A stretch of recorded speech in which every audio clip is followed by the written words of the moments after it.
الصالحین ربی هب لی من الصالحین ربی هب لی من الصالحین۔ اے میرے پروردگار، اے میرے ربا، نیک اور صالح اولاد مجھے عطا فرما۔ ربی هب لی من الصالحین۔ اللہ تعالیٰ سے اولاد مانگ رہے ہیں، کس سے؟ اللہ سے مانگ رہے ہیں۔ کون مانگ رہے ہیں؟ اللہ کا پیغمبر مانگ رہے ہیں۔ کون سا پیغمبر؟ جلیل القدر پیغمبر ابراہیم علیہ السلام مانگ رہے ہیں۔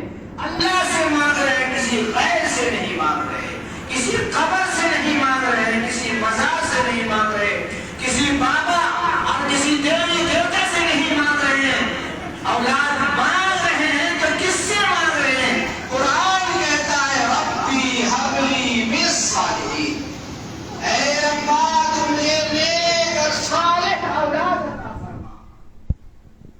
میرے دوستوں اور بزرگوں، اللہ تبارک و تعالیٰ نے اپنے پیغمبر حضرت ابراہیم علیہ السلام کی دعا کو شرف قبولیت سے ہمکنار کیا۔ اللہ نے ایک اولاد بڑھاپے کے اندر عطا فرمائی اور ابراہیم کو یہ بشارت دیا فَبَشَّرْنَاهُ بِغُلَامٍ حَلِيمٍ۔ ہم نے انہیں ایک ایسا فرزند، ایسے لڑکے کی بشارت دی ہے جو نیک بھی ہوگا، صالح بھی ہوگا، فرمانبردار بھی ہوگا اور حلیم المزاج بھی ہوگا، بردبار بھی ہوگا۔ فَبَشَّرْنَاهُ بِغُلَامٍ حَلِيمٍ۔ ہم نے ایک حلیم لڑکے کی بشارت دی ہے، بردبار لڑکے کی بشارت دی ہے، نیک لڑکے کی بشارت دی ہے۔ ابراہیم علیہ السلام نے اللہ سے سوال کیا تھا ربی هب لی من الصالحین، نیک اولاد عطا فرما۔ اللہ نے نیک ہونے کے ساتھ ساتھ حلیم المزاج اولاد عطا فرمائی۔ کیوں؟ اللہ جان رہا تھا کہ ابھی ابراہیم کو امتحانات سے گزرنا ہے۔ ابراہیم علیہ السلام کے سامنے ابھی آزمائشیں آئیں گی، امتحانات ہوں گے۔ اگر انہیں حلیم المزاج بردبار لڑکا نہیں دیا جائے گا وہ برداشت نہیں کر سکتا ہے۔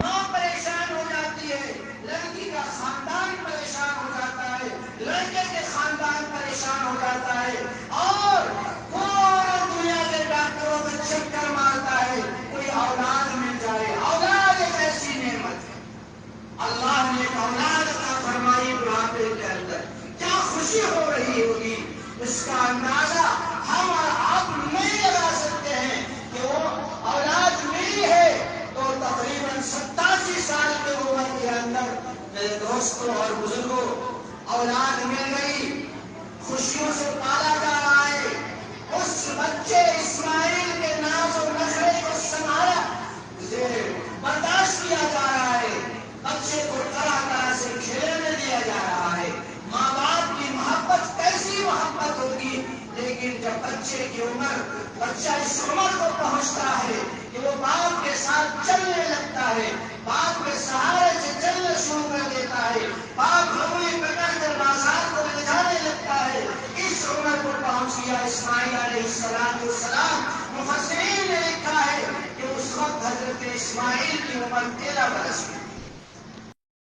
جب اسماعیل علیہ السلام کی عمر 13 برس کی ہوئی تو اللہ تعالیٰ نے امتحان کا ایک پرچہ تھما دیا ابراہیم کے ہاتھ میں اور فرمایا فلما بلغ معه السعي، اور جب وہ بچہ اسماعیل چلنے کے قابل ہوا، دوڑنے کے قابل ہوا، فلما بلغ معه السعي قال يا بني إني أرى في المنام أني أذبحك فانظر ماذا ترى۔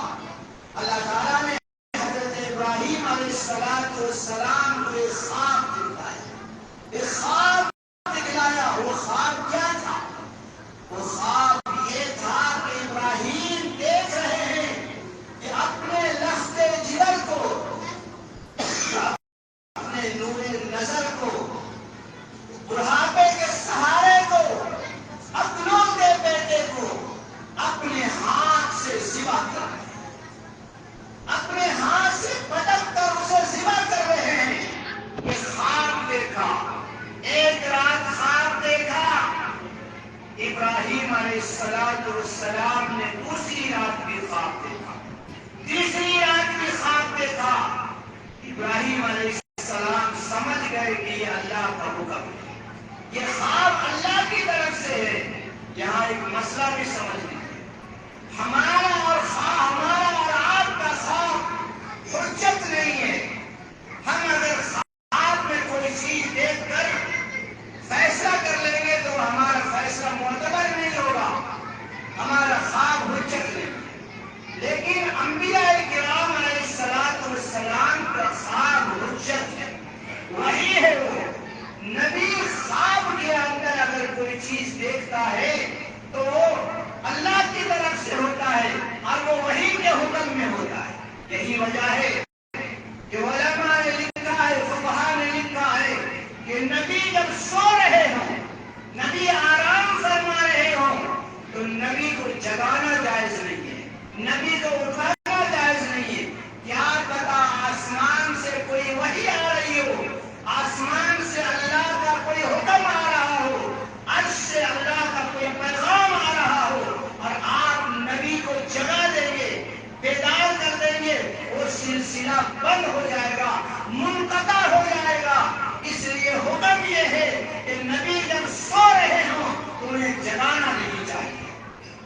بہرحال حضرت ابراہیم علیہ السلام نے خواب دیکھا، 3 دن تک مسلسل خواب دیکھا، تو اپنے بیٹے حضرت اسماعیل علیہ السلام کو بلایا اور بلا کر اپنے خواب کا تذکرہ کیا اور فرمایا کہ اللہ کی طرف سے میں یہ خواب دیکھ رہا ہوں کہ میں تجھے ذبح کر رہا ہوں۔ فماذا ترى، سو تمہاری کیا رائے ہے، تم کیا کہتے ہو؟ کیا تم اللہ کے حکم پر اور اللہ تعالیٰ کے فرمان پر مر مٹنے کے لیے، قربان ہونے کے لیے تیار ہو یا نہیں؟ میرے دوستوں اور بزرگوں، وہ بیٹا ہمارا نہیں تھا، وہ بیٹا آپ کا نہیں تھا، وہ بیٹا پیڑا کا نہیں تھا، وہ بیٹا اس دور کا نہیں تھا، وہ بیٹا نبی کا خاندان کا بیٹا تھا، جس کا باپ بھی نبی تھا، دادا بھی نبی تھا، پردادا بھی نبی تھا، وہ اعلیٰ خاندان کا بیٹا تھا۔ وہ بیٹا ہمارا اور آپ کا نہیں تھا۔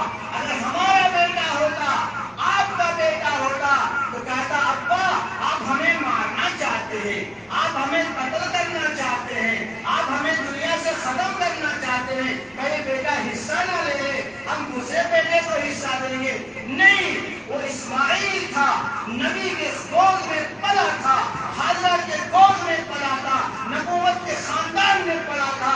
اس نے کہا ابا جان، آپ کو جو حکم ملا ہے، یا ابت افعل ما تؤمر، اے ابا جان، آپ کو اللہ کی طرف سے جو حکم ملا ہے آپ اسے کر گزریے۔ ستجدنی انشاء اللہ من الصابرین، آپ مجھے صبر کرنے والوں میں سے پائیں گے۔ میں میدان چھوڑ کر بھاگوں گا نہیں، میں اللہ کے حکم کے سامنے سر تسلیم خم کر دوں گا۔ آپ چھری چلائیے گا، میں چھٹپٹاؤں گا نہیں، میں حرکت نہیں کروں گا۔ میرے دوستوں اور بزرگوں، آپ نے اپنے خواب کو بیٹے کے سامنے بیان کر دیا، بیٹا تیار ہو گیا،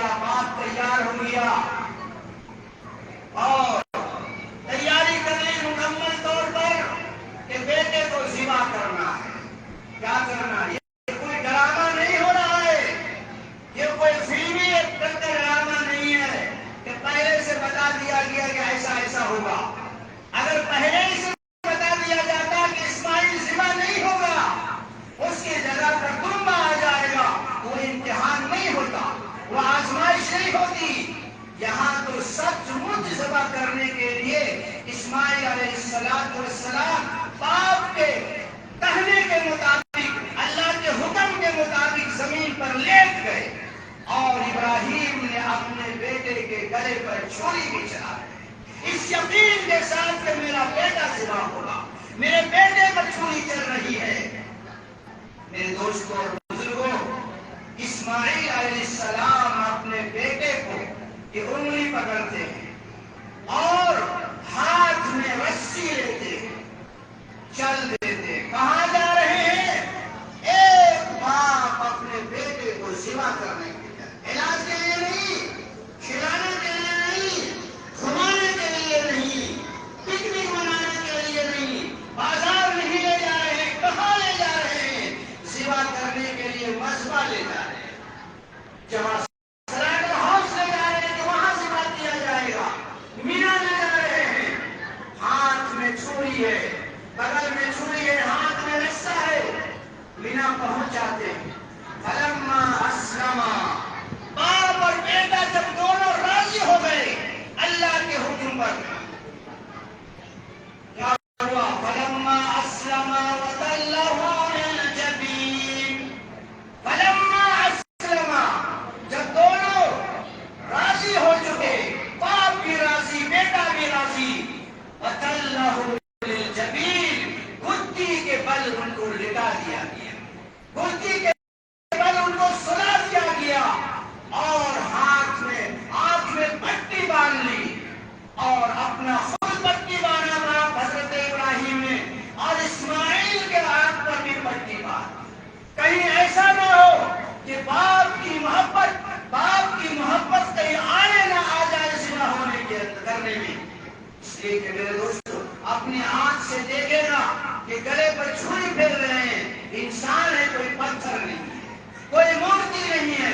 ہو سکتا ہے کہ محبت غالب آ جائے، بیٹے کی محبت غالب آ جائے اور چھری سے چلانے سے رک جائے. اس لیے اسماعیل علیہ السلام کے آنکھ پر بھی پٹی باندھ دی گئی، خود پٹی باندھ لی، اور چھری کو چلا رہے ہیں، تیز کر رہے ہیں، چلا رہے ہیں، چھری چل نہیں رہی ہے. ابراہیم علیہ السلام کہتے ہیں، چھری تمہیں کیا ہو گیا؟ اگر تم سے ہاتھی کو ذبح کرتا تو ہاتھی کٹ جاتا، اسماعیل کا یہ گلا معصوم سا گلا کیوں نہیں کٹ رہا ہے؟ چھری جواب دیتی ہے کہ اے خلیل کا حکم ہے کہ چھری اسماعیل کے گلے پر چھری چلنی چاہیے، لیکن رب جلیل کا حکم ہے، اللہ کا حکم ہے کہ اے چھری خبردار، اگر اسماعیل کا ایک بال بھی کٹ گیا تو تمہیں خیر نہیں ہے.